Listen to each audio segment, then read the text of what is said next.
We have a really wonderful session today with Herbicide-Free Campus. Mackenzie Feldman is here with a bunch of students that have worked with Herbicide-Free on their campuses, and we're going to be in groups with them for most of the session. But today we'll start by hearing from Mackenzie, and I'll let Grace do that intro, and then we'll hear from Mackenzie and her team, and we'll go into breakouts for the last sort of almost hour of the session, maybe 45 minutes, and then we'll come back to the larger room for takeaways. But Grace, would you like to introduce Mackenzie?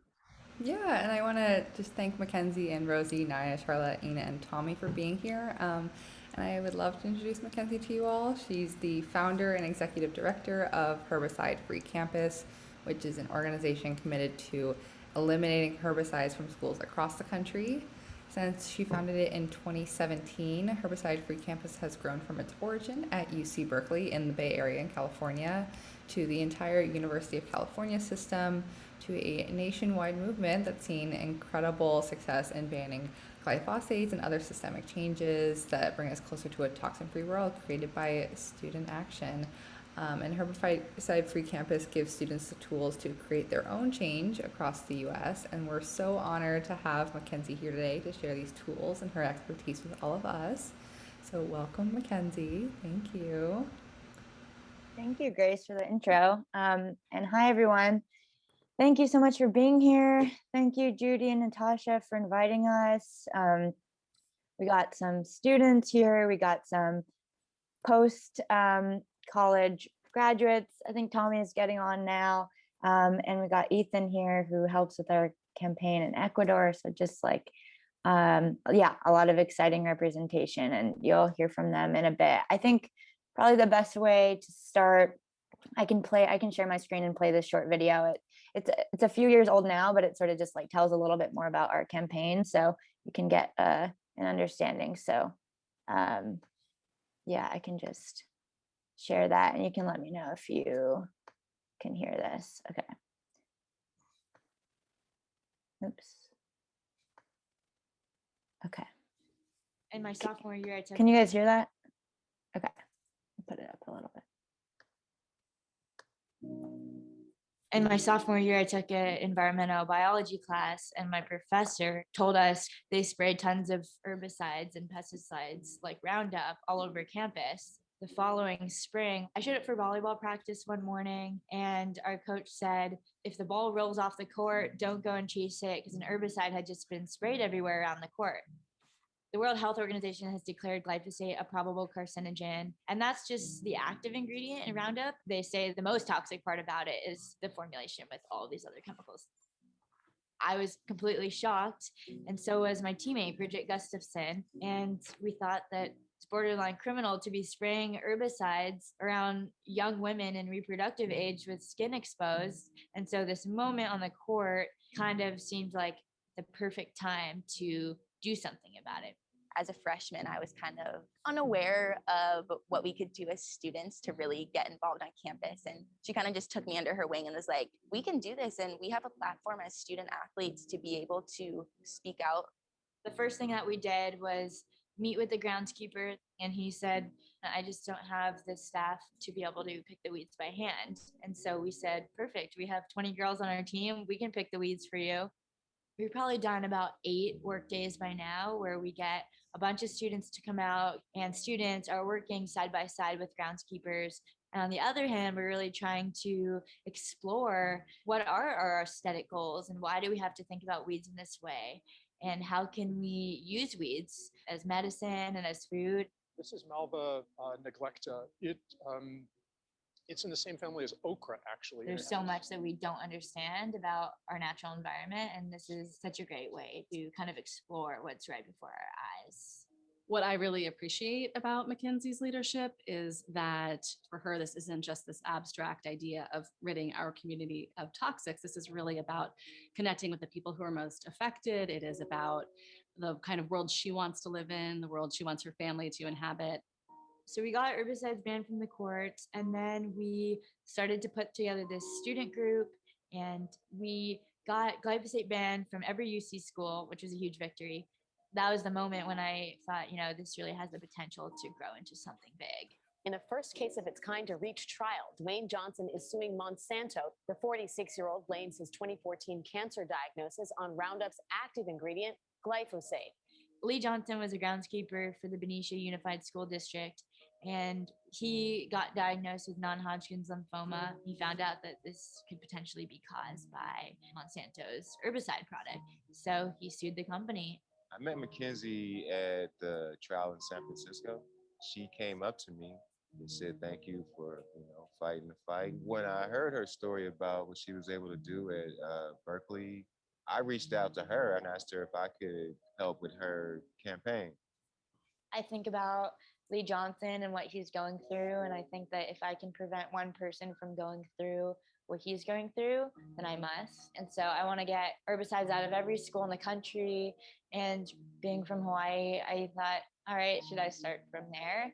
And so I worked with a group of nonprofits, and we brought Lee Johnson and his family to Hawaii. And by the end of the trip, we got all herbicides banned from every public school in the state, which was huge.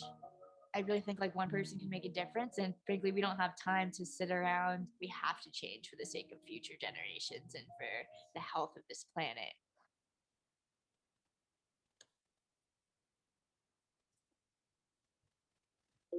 Oops. Cool. Okay. Thank you for listening to that.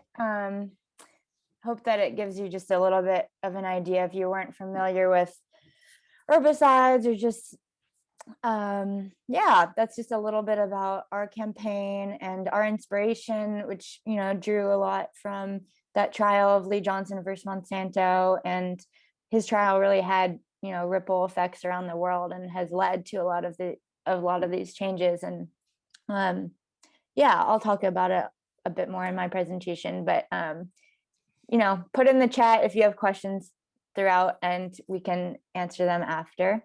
This is Herbicide Free Campus. I'm Mackenzie, the executive director. Here's a picture from one of our old work days pre-COVID. Naya's in that photo and she's here today, which is fun. Let's see. So this is our vision, and we really want to, get, like I said in the video, get herbicides out of every school in the country, but really so much larger than that, recognizing that they spray herbicides, it's so, it's just everywhere in our environment. It's so ubiquitous, and we really want to get chemicals like herbicides and all the others out of our schools and our food system and everywhere. And so we're starting at universities. And our organization really trains and gives resources to students so that they can bring this campaign to their campus and transition the campaign away from herbicides to organic land care. It's I'll talk about sort of the origins and what we're up to now, but we're all youth led. All of our staff are youth, and everyone that's on their campus is really driving their own campaign, and it's all run by students. And we believe that herbicide use is a social, environmental, reproductive, and racial justice issue. So I just put in this slide so you can sort of get a sense if you were not familiar with herbicides before. I know Natasha sent some articles, so maybe you had a chance to read up on this issue a little bit, but just to get a sense, I know everyone here is from different places. I haven't had a chance to look through all the places that you're from, but pesticides are used everywhere. It's not just in the United States. A lot of countries use it even more than we do here. And so I think it's really worth sort of trying to research a bit and understand how much is used in agriculture, where you come from. And then also starting to ask, are they spraying this at the school that I attend, or the local park or the playground? Where are these chemicals being sprayed around me? And this is just how many are used in the United States. So a history of herbicide-free campus. So you saw in the video, this was sprayed at our beach volleyball court. Me and Bridget, my teammate, we asked the groundskeeper to if we can pick the weeds by hand, and he said yes. And we realized that, wow, this was pretty easy. We were able to get herbicides are off of our court so easily, and we can expand this to the rest of campus. So in 2017, we started Herbicide Free Cal, and it's really awesome that Rosie and Naya are leading it today at Berkeley. So it's just so special to see it continue like that. And so after that, I graduated in 2018 and didn't really think about the potential for it to continue. But like you saw in the video, 2018 was when that trial happened of Lee Johnson, the groundskeeper who sued Monsanto. And it was a really big deal. And that trial, now he won against Monsanto, which is just crazy because nobody really ever beats Monsanto. And if you aren't familiar with Monsanto, they've now formed into Bayer, the company Bayer, but they make the chemicals, a lot of the herbicides like Roundup, Ranger Pro, all of these things. And they also are a huge seed company. So in agriculture, they sell the seeds and then they sell these chemicals that are resistant to the seeds, and they get farmers hooked on having to purchase these seeds every year. And it's really destructive. And so they're very, very powerful.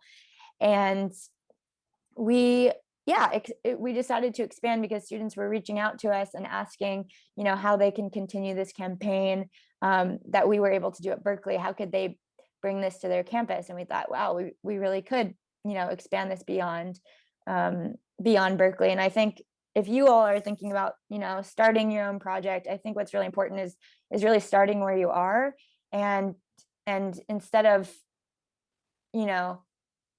thinking about how to expand something really large, I think it's really helpful to just start somewhere really small, and then gradually you'll see that it can expand. And so we started at Berkeley, then we expanded to the other UC campuses, and all of our students, really pressured the president, and we got glyphosate banned from all the UCs, but we're not stopping there. We really want to make all of the UCs organic.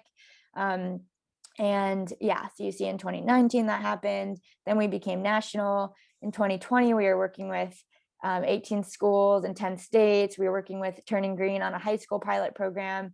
And it was difficult to expand to so many places with COVID and students not being on campus. So in 2021, we decided to focus on 6 campuses in 6 states and really hone in and give them all the resources, because we figured if we can get these 6 campuses to go herbicide free, that could actually have larger ripple effects than if we just were working sort of mediocre across every school that we possibly could.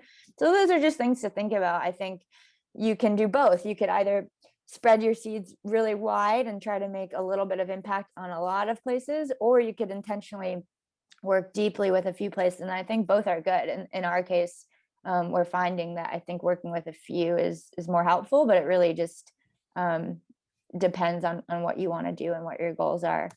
I know I'll speed through this. I just have a few minutes. So this was a picture from when we brought Lee to Hawaii, and he was able to share his story, and it was really compelling. And the Board of Education decided to ban herbicides from every public school in the state. I saw one person here is from Hawaii, so that's pretty cool. And I think Lee's story just reminds us that sometimes it's easy to get so granular with this issue, and pesticides are so invisible. It's hard to wrap your head around. It's hard to understand why this is so urgent and important now. And I think it's really important to focus on the people and like individual stories. And with Lee, he got drenched in this chemical. He was spraying it at schools and it leaked on him, and you could see all the effects everywhere. And yeah, he's dying from it, and it's so horrible. And he's amazing for wanting to tell his story and advocate and use his platform.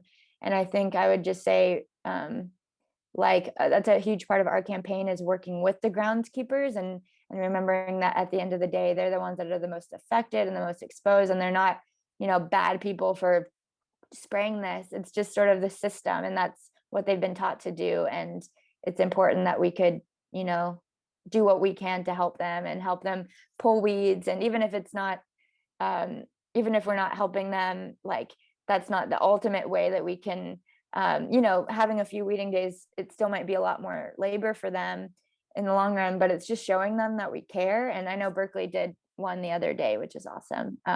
And so, yeah, that's a huge part of what we do. Here's just some photos from different weeding days. Here's an article that was from Grinnell, where Tommy went, who's on this call, and they're based in Iowa. And if you're not familiar with Iowa, it's in the Midwest. There's a lot of GMO corn, and it's, you know, the heart of industrial ag, and lawns are so ubiquitous and just so widely accepted. And they ripped up the lawn and planted native prairie that could be, you know, home to pollinators and just a place to celebrate biodiversity, and thinking about prior to colonization, like what did these landscapes look like before? So that was pretty awesome. And yeah, here's just a bit about, you know, if you don't know why you should care about herbicides or how it impacts you, here's just a nice graphic that we did that can sort of just help you understand all the different ways that herbicides impact the water and people and pollinators and the soil and everything.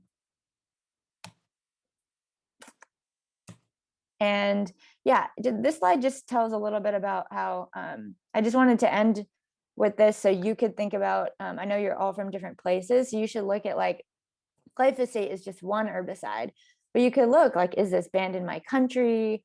What herbicides do we use? A lot of countries are way more advanced than the US in this and follow the precautionary principle, which means you have to prove the chemical is safe before you use it. In the US, we don't do that. It's backwards, and we like use these chemicals, and then when we have a lot of studies, then we try to ban them, but it's so backwards. So you might be surprised, and maybe where you live, they don't actually use a lot of these harmful chemicals. There's some good resources like Pesticide Action Network, and you can sort of like, there's some resources there that you can look and see what chemicals are used in your country. And yeah, here's just some ways to get in touch. Follow us on Instagram if you're interested in learning more, getting resources. You know, email us at this email and go to our website. Yeah, that's a little bit about us. And we have like a toolkit I'm happy to share with you.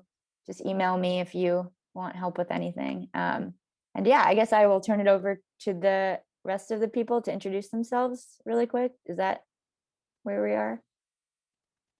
Yes, that would be amazing. Thank you so much, Mackenzie. Yeah, thank you for listening. Yeah, I guess if anyone from HFC wants to just start and introduce themselves.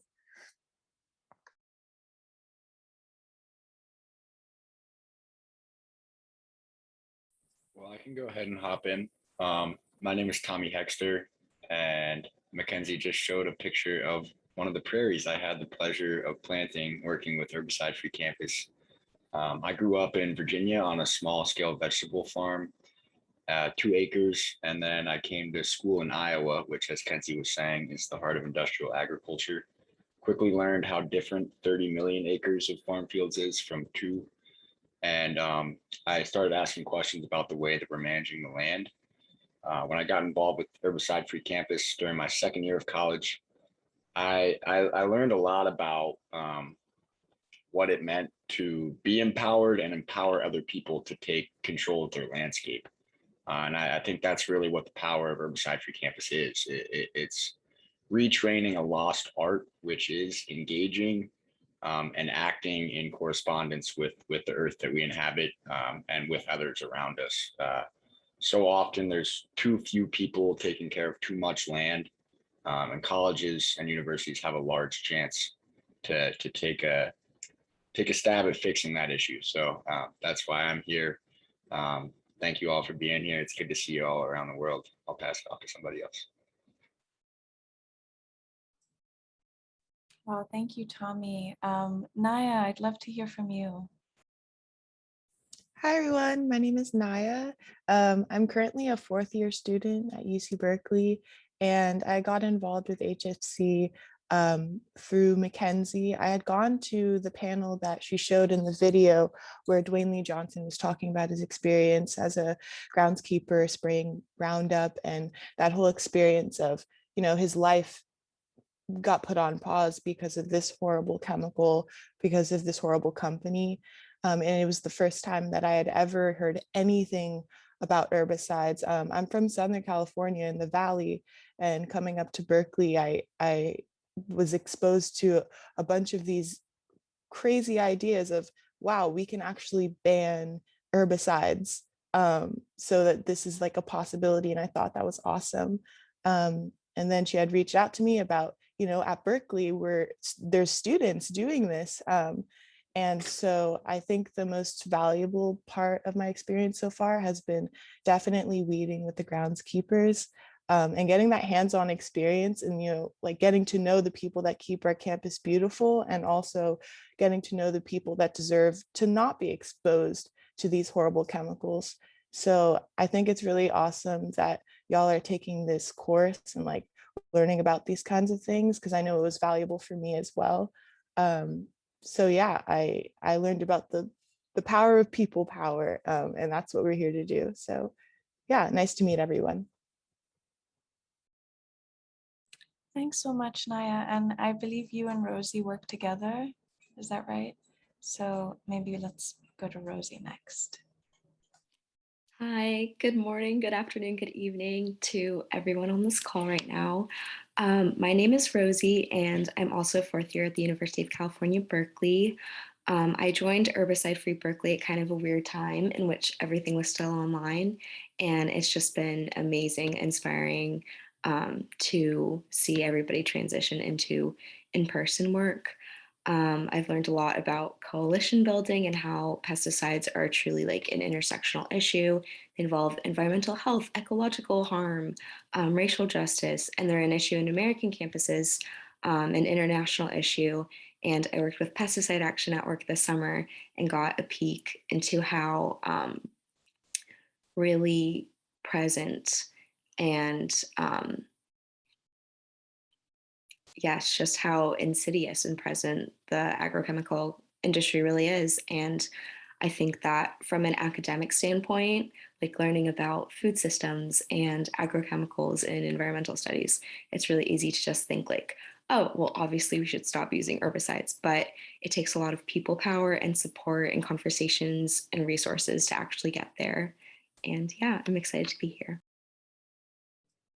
Thank you so much, Rosie. It's great to hear about that, coalition building that you've been learning about. And I think we'll have time to practice that in our breakout rooms today. I'd love to hear from Charlene as well. Hi, everyone. I'm Charlene. I'm a third year at Brandeis University in Waltham, Massachusetts. I am majoring in environmental studies and minoring in climate justice. And I became involved with Herbicide Free Campus this past spring. So the campaign is relatively new to Brandeis, and I had never really thought about herbicides or like my interactions with them prior to my involvement with HFC. But after educating myself and receiving the tools and trainings, I have been, myself and the other fellows have worked to build a team of passionate students and allies who are hoping to educate the Brandeis community about the usage of herbicides on campus, because it's not just students that are living and learning here, but it's also faculty and staff and community members from outside of campus who are interacting with these chemicals regularly. And my interests lie in environmental and public health, which is why I was really interested in joining HFC. And yeah. Awesome. Thank you so much, Charlene. And I think Ethan is next up and the last person we'll hear from. Hey y'all, it's a pleasure to be here. I met Mackenzie and got involved with HFC while I was working with Regeneration Field Institute, which is an agroforestry and regenerative agricultural initiative in coastal Ecuador. Mackenzie had just come off some successes in Berkeley, and I was able to kind of take some of her ideas and connect them with a delegation of students in a local agrarian university in Ecuador that were looking for a mission and had a lot of enthusiasm. While I was working in Ecuador, I also had the pleasure of meeting and working with Naya. But I thought initially that my challenge in bringing HFC to this university in Ecuador was translating the toolkit from English to Spanish. And the challenge ended up being translating the culture of HFC, which was built in California and in the United States, to the coastal Ecuadorian culture. It was translating the idea of grounds management for lawns and landscaping with grass to applying that to banana and cacao orchards, and hand weeding to working with machetes, and a number of different kind of translations that ended up extending far beyond just translating from English to Spanish. It's been a wonderful challenge, and it continues to be a challenge, but it's really rewarding, and it's given me a lot of insight on what it means to bring a campaign international, and I'm really glad to be here.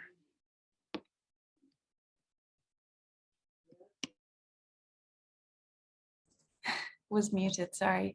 Thank you, Ethan. Really appreciate that. So I'm seeing that we have quite a few questions here in the chat, and I just want to let everyone know that we're going to have more time in our groups, in our smaller groups, with an HFC member who will be there to support us and kind of act as our thought partners as we apply some of the strategic campaigning tools that HFC as an organization has developed to our own ideas for climate action projects where we live. So I'm thinking that with these questions, what I might do is ask Cassie to, could you copy all of these questions and store them? And if we have time right at the end, we can get to some of them. And also feel free to ask those questions when you're in your smaller groups working on these strategic campaigns together. So I'm gonna just frame this exercise that we're all going to be doing. Just one moment, okay. So essentially, we're all going to be in breakout rooms together with an HFC member, with our new TAs. The pods, as you all know, are transitioning into new groups. And the idea here is that we'll choose one idea. We've all sort of been brainstorming for the last part of this week about climate action projects that, and just to be clear, this is not your final idea for your climate action project for this course. This is just an exercise and a resource and a tool to get us thinking about ideas and just brainstorming together. So what we'll do is we'll introduce ourselves to the HFC members who are in our group. Pretty briefly, we'll just say your name and where you are in the world, and then just share 1 to 2 sentences about, a climate action project idea that you might have had coming into this session. And the group will then vote on one climate action project to focus on and use some of those HFC resources. It's called the campaign strategy worksheet, which all of you will receive that in the chat from your TAs. And you'll start to do some research and start to think through, like, what does it mean to actually take the steps to engage stakeholders where we live, to build coalitions, build networks, gather support, and think through who's the leadership here, who are the decision makers in this area that you're focusing on. And you'll be working through that together as a group, just as a way for us to start practicing some of the skills that we're going to need to be able to work most effectively on our our climate action projects at the end of the course. And again, this is not a time to kind of stress out or be nervous about what that project is going to be. This is a time to just start practicing and thinking through, what it means to work collectively on these, on getting things done. And I think HFC has developed a really unique and incredible set of resources that we can all learn from in this process. I think that Natasha, should HFC people be having downloaded the campaign strategy sheet, or how are we working? Just the Google Doc? So we're going to break out into 5 groups, and the TA will help to send that document out. You each have a unique link for your groups. So Grace, Ella, Warren, Yulia, and Gabby, you'll each have a unique link for your group and you all have received that already. And they'll be sharing that with you all, and you'll nominate a note taker in your group. So someone who can actually be in the doc taking notes, or someone can volunteer to do that. And that way, when it comes time, we'll give you, sort of 10 to 15 minutes at the end of those breakouts to kind of put everything together and decide how you're going to present this to the larger group. And we'll have time, each group will have about 3 minutes at the end of the session to present the ideas that you've come up with, what you've learned along the way, and kind of what your next steps would be if you were to follow this climate action plan through using this campaign strategy. You can just share that with the larger group. Are there any other questions before we transition? Okay, awesome. And there's some really great questions that came in again in the chat for Mackenzie, and I definitely want to make sure that we get those to Mackenzie because it's all relevant, and feel free to bring them up in your group. So Cassie, I think we're ready to go into breakouts now.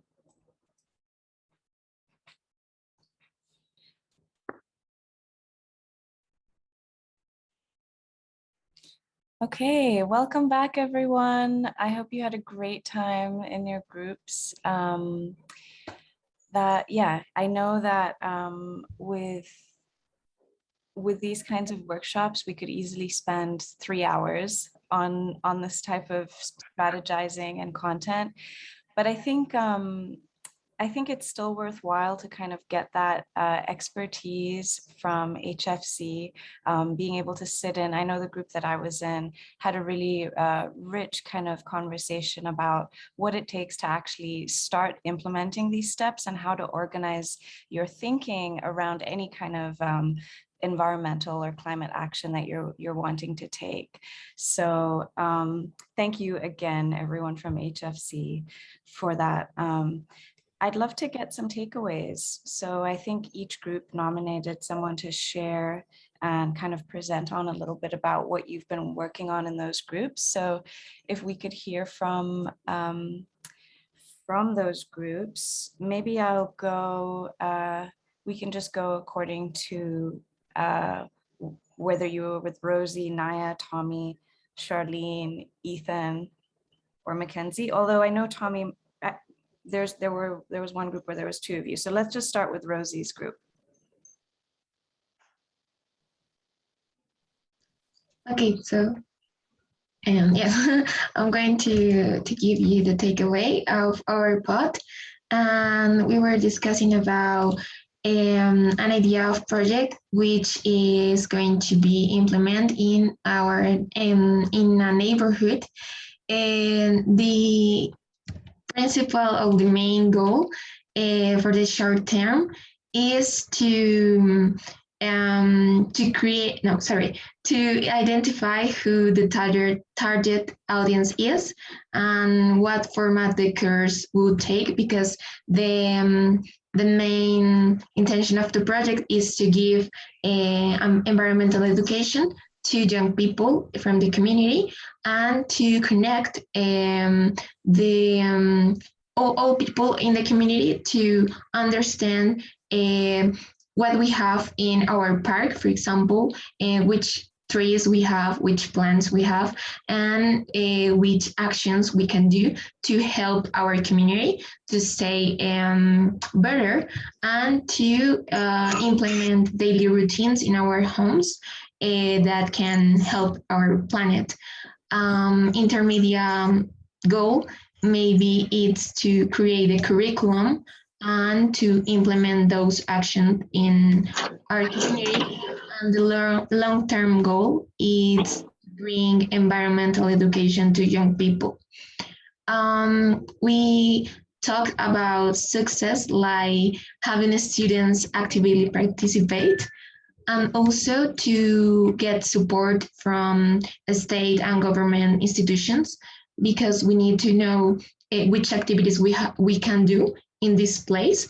And another thing important is that we have to carry people who know about science and about environmental care, about justice, and they will be the teachers in our course of environmental knowledge.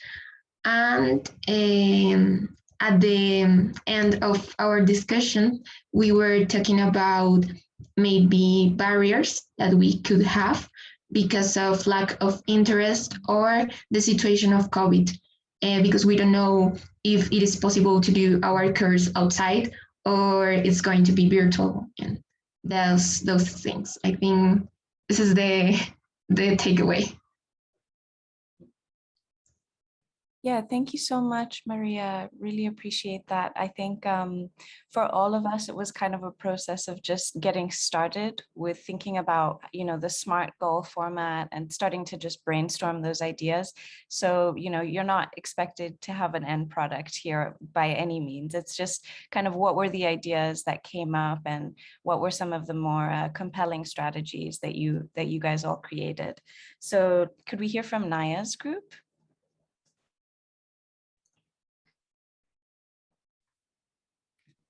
That our group, Naya? Yeah, okay. Well, our group came up with the idea of seed bombs. And let me explain what the seed bombs is. Seed bombs are, you create those small little pellets of mud with seeds of wildflowers or wild plants that are native to the area. And what you do with the seed bombs is it can easily be thrown on the edge of the road, on the edge of your property, or in the woods, and then native plants would grow. And native plants that are hosts, especially to butterflies and local insects that bats and birds feed on, and at the same time are important pollinators. Yeah, so they pollinate, and in our experience here in our part of the country, we are in the pathway of migrations for birds and migrations of butterflies, and so if you have this idea, you can have it. Now, for a small, specific, measurable goal like a seed bomb, we just, for example, limit ourselves to, let's say, on campus, and much in the same way as seed bombs can be thrown into the periphery edge of the campus where they are not being mowed, but they are allowed to grow, and or part of landscaping, a wild area. And or not only on campus, but even also on the local community. So we can select a small area, a small block, a small town, or a small neighborhood, and make everybody in that area learn and know what we are doing. Explain what seed bomb is, explain what it contains, and explain what is this all about, and what is the purpose of this, and the benefit, especially what is the benefit of this to this area, whether to the campus, what is the benefit of it to the community. And the benefit would be it will attract butterflies summers will be more beautiful. You will have a lot of colors in your garden, and what we think about weeds will come to bloom into beautiful flowers that is very nice to see, but at the same time beneficial to local insects, especially bees, butterfly, and birds. Yeah. So for long-term viability of those small projects, we also discussed about how not only developing a core group of people who will work on the project, a small group that will be trained in how to run the project, how to engage other people, but at the same time they will take on future leadership goals in such a way that each of them will eventually develop their own small core group and spread the idea out. And at the same time also engaging the existing subsystems that affect us. For example, in campus, engaging the maintenance department, engaging the staff, engaging the students, and bringing in even engaging the administrations, who are the powers that make decisions. Caesar, thank you. I'm going to stop you there just so that we have enough time to hear from the other groups as well. But I really appreciate the way that you shared that. I feel like we got a really great sense of how you guys were thinking through this process in the most strategic way possible. So thank you for that. I'd love to hear from Tommy's group. And if I double up on the names, feel free to just let me know, but could we hear from whoever was in Tommy's group? That's our group, right? I think, I'm pretty sure. Yeah, so I think I'll talk about it. Our idea started with trying to help, trying to reduce plastic pollution in Nigeria, but it kind of like shifted a little bit after that. So yeah, basically at first we were trying to, our idea was to have an ocean cleanup and maybe like in rivers and maybe to promote environmental awareness.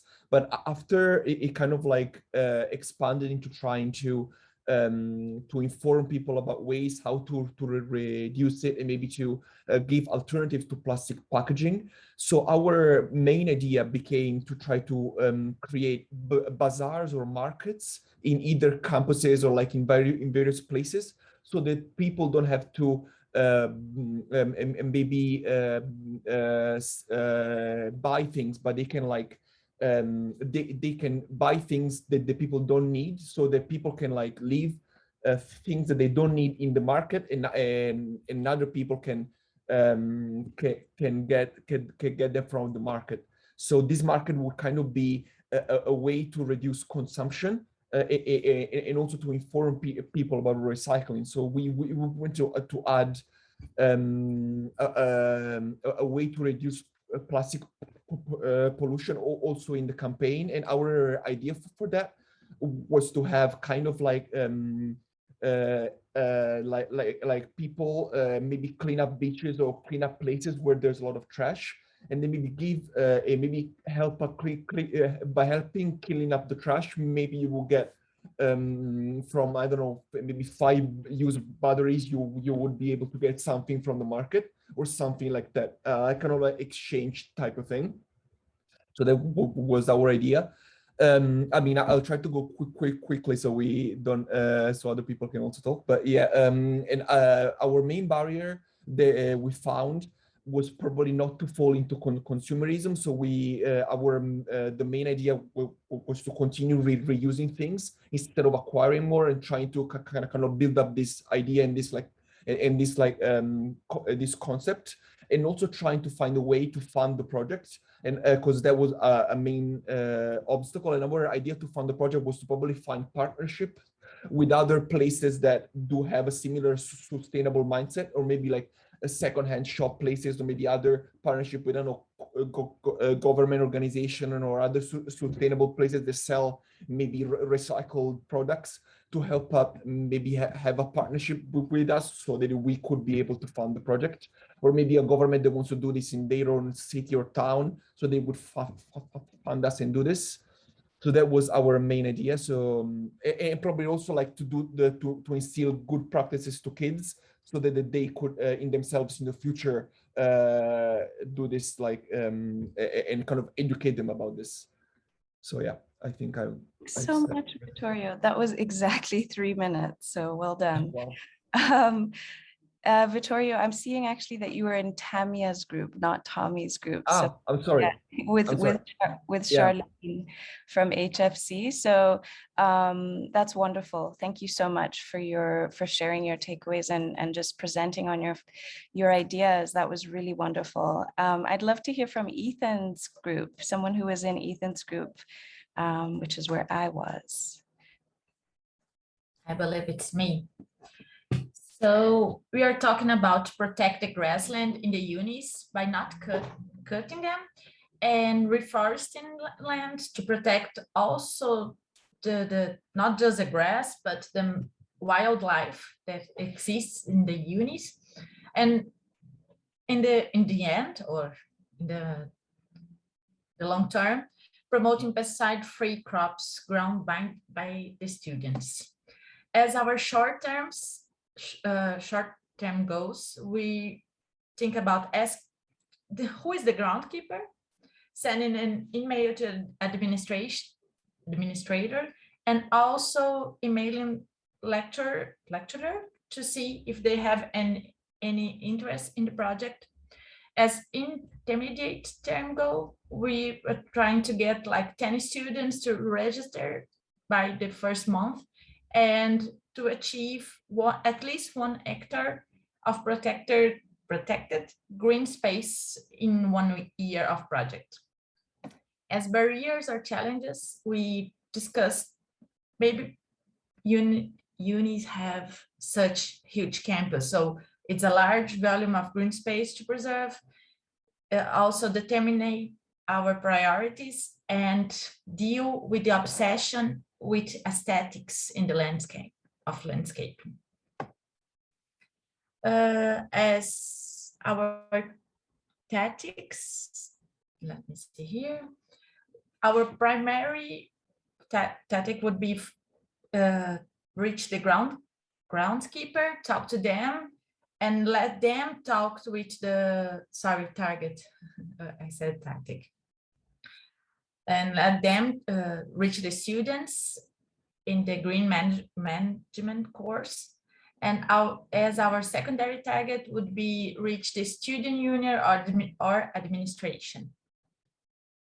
And as our tactics now, we need to convince them, like what we're gonna do. We need to talk with the administrators about how to save money or how to make marketing campaigns, maybe sign a petition or host a sit-in. I don't know what a sit-in is, but as a Brazilian. And also collaborate with the groundskeeper, providing training for them. They need to know what they're doing to tell people. And also use the uni structure to make studies to support the idea of having pesticide-free campus. It's the best way to preserve our students or the wildlife, maybe the crops. Use this structure. And I think it was that. Thank you, guys. Thanks so much, Juliana. That was wonderful to hear from that group. We have one more group to go.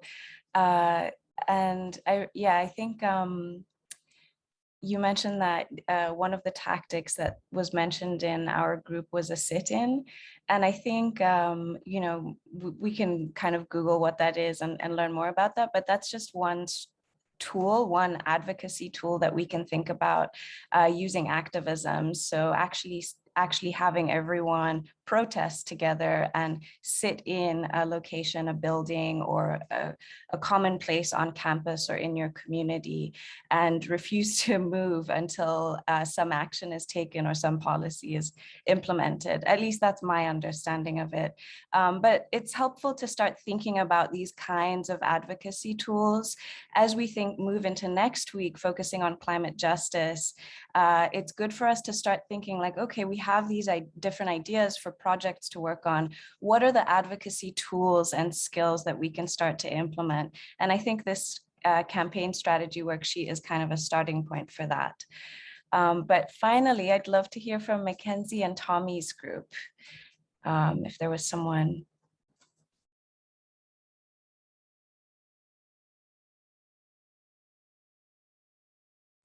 So that's also Ella's group. Yeah, Cecilia, I believe, was going to present for us. Yeah, sure. So we discussed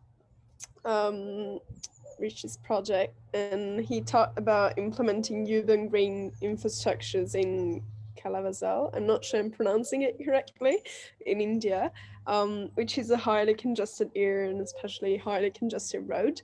And there's lots of, air pollution, mostly from urban vehicles. And he kind of guided us through his project and his ideas and what he has done so far and what he's planning to do. And as a short-term and long-term goals, he talked about, researching pollution-absorbing plants and trees, and not merely trees, but also ornamental plants. He was talking about, and he mentioned, planting trees as a form of first as kind of a test to see if it actually works, and so planting different kinds of plants and trees, and it's first going with 250 from what I got, and on different sides of the roads, and then eventually planting more. And the long-term goal, let's say in a final goal, is reducing air pollution in the area and improving the health conditions of the people living there. And what we discussed then are the targets and the people that are in power and people that he's gonna have to deal with throughout this project. And we discussed the local municipality, politicians, local NGOs, and any kind of actor that could be somehow impacted by the plantation of these trees. And I think we got two important takeaways. The first one was, think about not simply other people that could help you, but also the people that are most likely to kind of move against you, and think about that ahead. So you kind of, you can get prepared to face them and eventually move I don't know, I guess not avoid them, but kind of, face them and move on anyhow. And another important takeaway was that you can, reach out to people in power in two different ways. And the first one was you can start from the bottom and kind of move up. And then the other one was, I got it as just like, go big or go home. So you could get in touch with a person that kind of, is in charge, not really about the department that perhaps will really help you, so the right department, but still in charge of something and has power to, tell people in control what to do. So yeah, that is mostly what we've discussed, and nothing. I think I'd be more than willing to help to do some research about pollution absorbing plants, and yeah. Thanks so much, Cecilia. I love that you said that you'd be willing to do some more research, because actually I was going to say that if these are the pods that you'll be in actually for the next 3 weeks. So we've decided to keep these groups for a longer period of time so that we can really kind of spend time in those little those little groups getting to know each other and actually maybe working on stuff together. So if anyone wants to meet with their pods, or a few of you decide to meet outside of the classroom, outside of this session, you're totally welcome to do that. And feel free to just go ahead and get the emails. We're all on one email list every week. You can also use WhatsApp as a tool. Once we have everyone's numbers, I'll have everyone send in their names so we can actually save each other's names and numbers in that WhatsApp group. But yeah, feel free to continue, working on these climate strategy, on these campaign strategies together outside of the sessions. And that's kind of what you'll be focusing on towards the end of the course, is actually working in small groups on your projects. So if you want to get ahead of that, you can start sort of thinking about that. But again, there's no pressure right now to have your final idea or have anything, sort of all organized and put together just yet. We're still kind of learning and coming into contact with speakers and experts like Herbicide Free Campus, who can share how they've done things with us, and we can learn from that. So I just want to thank, I know we're 10 minutes over time, so I just want to thank Mackenzie and everyone from Herbicide Free Campus, Naya, Tommy, Rosie, Ethan, Charlene. It's been so wonderful to be with you all. So thank you for your time, and thank you for spending this wonderful workshop with us. And yeah. Oh, Judy, you have a question? Yeah, I just want to say thank you again. And there's some really powerful leadership amongst this group. I am very grateful for Mackenzie and team for gathering all of you to come and really sit with the awesome collective in front of us. So I hope you guys stay connected, and I hope you really learned and taken away a lot from today.